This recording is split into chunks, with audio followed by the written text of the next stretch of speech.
தென்காசியில் திமுக வேட்பாளர் டாக்டர் கலை கதிரவனை ஆதரித்து தேர்தல் பரப்புரை மேற்கொண்ட OP ரவீந்திரநாத் பாஜகவின் மிரட்டலுக்கு அஞ்சாத ஒரே தலைவர் ஸ்டாலின் தான் என தெரிவித்திருக்கிறார். அதனை தற்போது பார்க்கலாம். இங்க தமிழ்நாட்டில் 40க்கு 40 திராவிட முன்னேற்ற கழகத்தினுடைய கூட்டணியுடைய எம்பிகள் இருக்கிறார்கள். அதிமுக ஒருத்தர் கூட கிடையாது.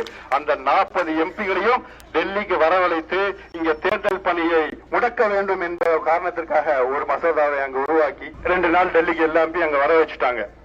நம்ம தளபதி அவர்கள் சொன்னாரு, அந்த மசோதா அறிவிச்ச உடனே சொன்னாரு, எந்த காலத்திலையும் தமிழகம் தலை குனியாது, எந்த நம்ம போராடுவோம் தமிழகத்தை வென்றெடுப்போம் என்று தலைவர் அவர்கள் போராடினார்.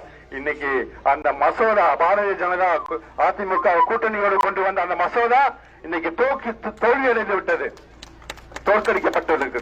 இதுக்கெல்லாம் வெற்றிக்கு காரணம் நம்மளுடைய தளபதி அவர்கள்.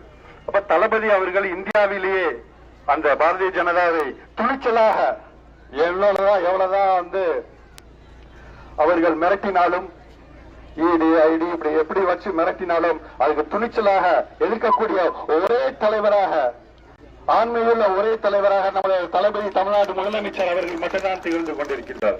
அவருடைய கருத்தை வலுப்படுத்துவதற்காக இந்த தேர்தல் அமைய வேண்டும்.